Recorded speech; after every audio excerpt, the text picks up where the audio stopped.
लक्ष्मीनाथ समारंभां नाथयामुनमध्यमाम् अस्मदाचार्यपर्यन्तां वन्दे गुरुपरम्परां वन्दे गुरुपरम्परां वन्दे गुरुपरम्पराम्। अस्माकं प्रार्थनां स्वीकृत्य समागताः आचार्यपीठाधिपतयः स्वनामधन्याः मारुतनंदन आचार्याः विनिवेद्यन्ते यत् अत्यल्पसमयेन स्वकीयं प्रवचनं भवद्भिः देयं। तत्पश्चात् रुक्मिणीविवाहस्य कथा प्रचलिष्यति। भवतां चरणकमलेषु पौनः पुण्येन विनिवेदनम्।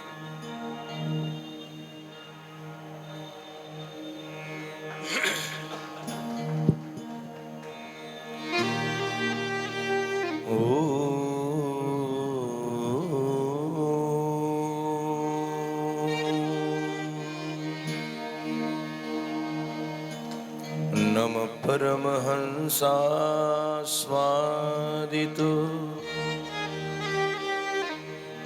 चरणकमल चिन्मकरन्दाय भक्तजनमानसनिवासाय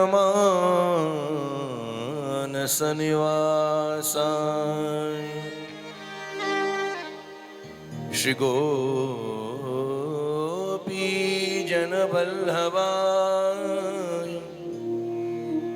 श्री रामचंद्राय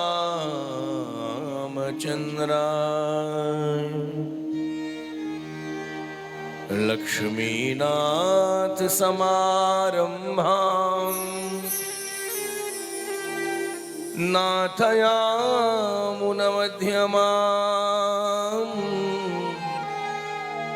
अस्मदाचार्यपर्यन्तां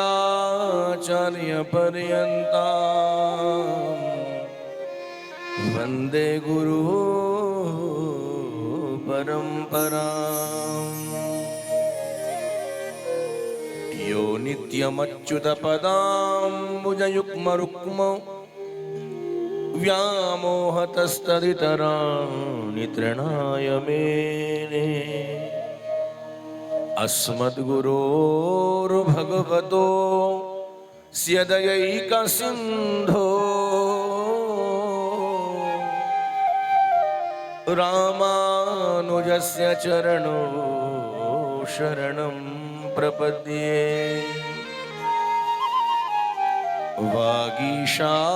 वागीशायस्य वदने लक्ष्मीर्यस्य च वक्षसि यस्यास्ते हृदये संवित् तं नृसिंहमहं भजे। श्री वृंदावन बिहारी लाल की जय। श्री लक्ष्मी नारायण भगवान की जय। श्री भागवत भगवान की जय। आज के आनंद महोत्सव की जय। जय जय श्री राधे जय जय श्री राधे जय जय श्री राधे।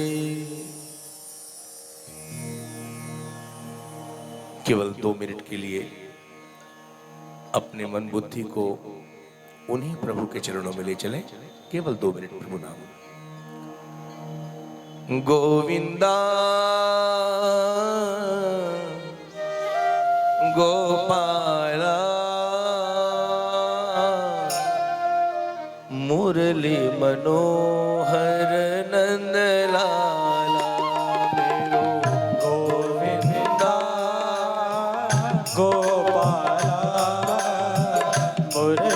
मनोहर नंदलाला मेरो गोविंदा गोपाला मुरली मनोहर नंदलाला मेरो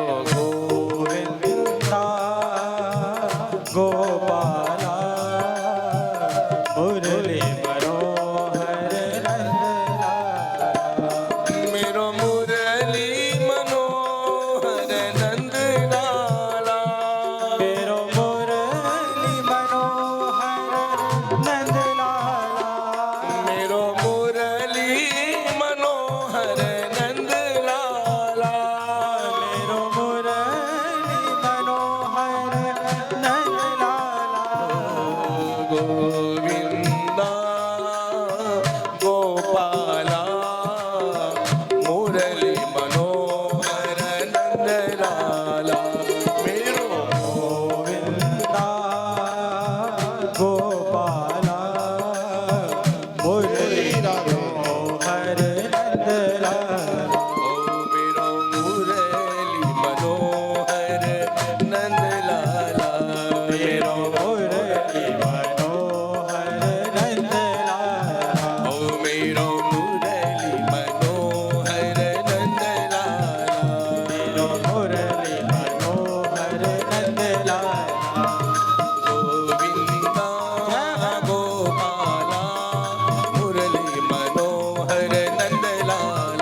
मेरो मुरली मनोहर नंद लाला, मेरो मुरली मनोहर नंद लाला, ओ मेरो मुरली मनोहर नंद लाला, मेरो मुरली मनोहर नंद लाला।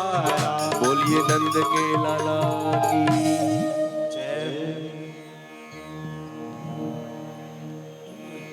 व्यासपीठ पर विराजमान शुक स्वरूप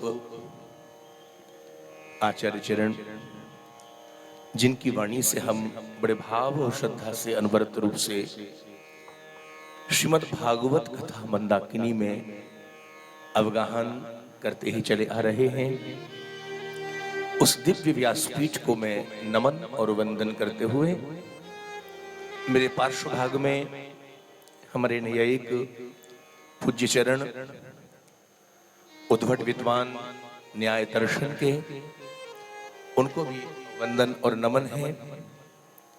और आप समस्त श्रीमद् भागवत कथा रसास्वादन कर रहे समस्त श्रोत्रिय वृंद, धर्मावलंबी स्नेहमयी शक्ति स्वरूपा मातृमंडल, अभी अभी हम बीच में विक्षेपक अवश्य बन गए, क्योंकि उस आनंद महोत्सव में हम प्रवेश कर चुके हैं। अभी अभी हम पूज्य व्यास जी के वाणी से श्रवण कर रहे थे, कंस की पत्नी अस्ति और प्राप्ति अपने पिता के द्वार पर यानी अपने मायके पहुंची। यहां एक दार्शनिक भाव, कथा तो आप सुन ही रहे हैं, सुनते रहे हैं और सुनते रहेंगे, लेकिन एक दार्शनिक भाव बैठे बैठे अभी अभी बना। श्रीमद् भागवत के 10वें स्कंध में 90 अध्याय हैं कुल, और उसमें एक विशेष बात क्या है, 90 अध्यायों में 10वें स्कंध के 2 भाग हैं। एक भाग है पूर्वार्ध और एक भाग है उत्तरार्ध। 49 अध्यायों तक 10वें स्कंद का पूर्वार्ध है और 49 के बाद 90 अध्यायों तक उत्तरार्ध है। अब आप देखिए क्या होता है। जैसे मथुरा के ऊपर, मथुरापुरी पर सुन रहे थे अभी, जरासंध ने आक्रमण किया, और कितनी बार आक्रमण किया? 17 बार आक्रमण किया। और मेरे गोविंद ने, श्री कृष्ण ने उस जरासंध को 17 बार पराजित किया, लेकिन 18वीं बार वो जरासंध काल यवन को साथ लेकर के, ब्राह्मणों का आशीर्वाद लेकर के मथुरा पर आक्रमण करने आया, और श्री कृष्ण रणछोड़ बनकर मथुरापुरी को छोड़कर भागे, दौड़े। कहां दौड़े? उसी द्वारिका के लिए अभी आप श्रवण करेंगे, मुचकुंद का उद्धार करते। अब यहां एक दार्शनिक भाव जो मैं कहने जा रहा हूं, बहुत गंभीर होकर सुनिएगा। हमारे जितने भी हम बैठे हैं जीव मात्र, हमारे जीवन के भी 2 भाग हैं। हमारे जीवन का भी पूर्वार्ध है और हमारे जीवन का भी उत्तरार्ध है। मतलब हमारे जीवन का आप पूछ लेंगे पूर्वार्ध क्या है महाराष्ट्री? बोले हमारे जीवन का पूर्वार्ध है 49 वर्षों तक जो किया गया है, यानी 49 वर्षों तक जो भी हमारे द्वारा आचरण हुआ है वो हमारे जीवन का पूर्वार्ध भाग है। लेकिन 49 वर्ष जब हम कंप्लीट कर लेते हैं, 50वें वर्ष में प्रवेश करते हैं, ये हमारे जीवन का उत्तरार्ध आरंभ होता है। और क्या होता है? जैसे जरासंध मथुरा पर आक्रमण करता है, क्योंकि 49 अध्यायों के बाद ही 50वें अध्याय में जरासंध ने मथुरा पर आक्रमण किया। ऐसे ही ये शरीर क्या है? ये शरीर ही मथुरापुरी है। ये भी तो पूरी है, इसके भी तो द्वार हैं। ये शरीर मथुरापुरी है और इस मथुरापुरी के ऊपर 49 जब हम कंप्लीट कर लेंगे तो क्या होगा? बोले जरासंध आक्रमण करेगा। मतलब कौन है जरासंध? जरासंध, जरा माने बुढ़ापा, वृद्धावस्था। जैसे ही हम 49 पूरे करेंगे तो जरासंध आक्रमण करेगा। किसके ऊपर? बोले शरीर, मथुरा रूपी इस शरीर के ऊपर।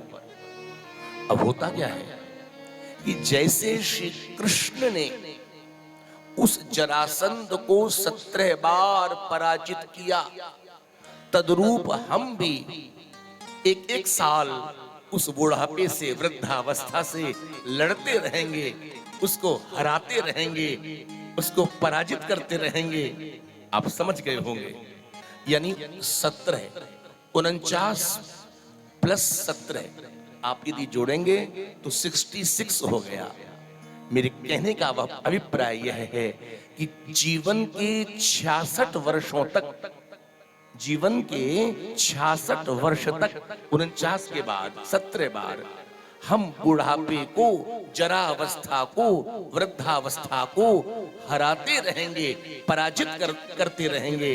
लेकिन जैसे हमारे जीवन का वो 67वां वर्ष आएगा और वो जरासंध फिर से 18वीं बार जब आएगा तो हम तो क्या, श्री कृष्ण जो जगत के नियंता जगदीश हैं, वो भी मथुरापुरी को छोड़कर चले गए। हमको भी छोड़कर जाना पड़ेगा, इस शरीर रूपी मथुरापुरी को छोड़कर जाना पड़ेगा।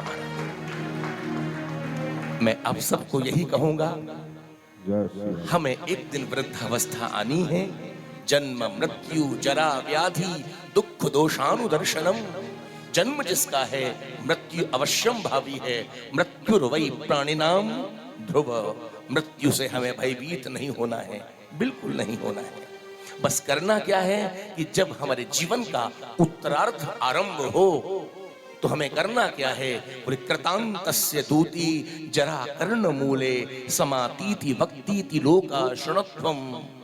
परस्त्री परद्रव्य वांछा त्यजत्वम भजत्वम मुकुंदस्य पादारविंदम। पादारविंदम। उस जब कृतांत की दूती जरा अवस्था हमारे शरीर पर आए तो हमें करना क्या है? न पर स्त्री पर, न पर पुरुष पर दृष्टि डालनी है, न पर द्रव्य पर दृष्टि डालनी है। एक ही अभिष्ट है, एक ही काम है। और वो काम क्या है? बोले भजत्वम मुकुंदस्य पादारविंदम। जो मुक्ति देने वाले मुकुंद मुक्तिदाता हैं, ऐसे उन मुकुंद के युगल पादारविंद, चरणारविंद का केवल और केवल हमें भजन करना है। यही है इसका सार, यही है सार। बहुत कुछ ना कहते हुए, क्योंकि मैं बीच में विक्षेपक बन गया, ये भी एक दोष है। क्योंकि कथा जब चल रही हो, ये तो व्यासपीठ नारायण की गादी है और मैं बीच में, लेकिन चूंकि व्यासपीठ से ही आदेश हुआ है, उस आदेश का पालन करना हमारा धर्म और कर्तव्य है। आप सभी श्रोताओं को अंतिम में यही कहना चाहूंगा कि भगवान श्री लक्ष्मी नारायण वैकुंठनाथ की आपके ऊपर कृपा अनवरत ऐसे ही अभिवर्षण होती रहे और आपका जीवन कथा मात्रिक जीवनम बन जाए। आपके घर में सुख शांति आवे। ऐसे ही आप भगवान गोविंद की, ठाकुर जी की कथा सुनते रहें, वृंदावन आते रहें। इन्हीं भावों के साथ मंगलाशासन देते हुए व्यासपीठ को प्रणाम। बोल भक्तवत्सल भगवान की जय। बड़ी कृपा हुई महाराज श्री, हम सबको दिव्य मार्गदर्शन प्राप्त हुआ। कितना बड़ा चंद्र शब्दों में सूत्रात्मक विधि जो हम सबको प्राप्त हुई है, निश्चित रूप से ये हमारे आपके जीवन को बदलने के लिए बहुत पर्याप्त है। और बड़ी कृपा हुई, आपका आगमन हुआ। हम सब पुनः आपके श्री चरणों में वंदन करते हैं। सबकी ओर से, समस्त आयोजकों की ओर से, समस्त श्रोताओं की ओर से बार बार आपके श्री चरणों में वंदन, नमन, साष्टांग प्रणाम। बोल भक्तवत्सल भगवान की जय।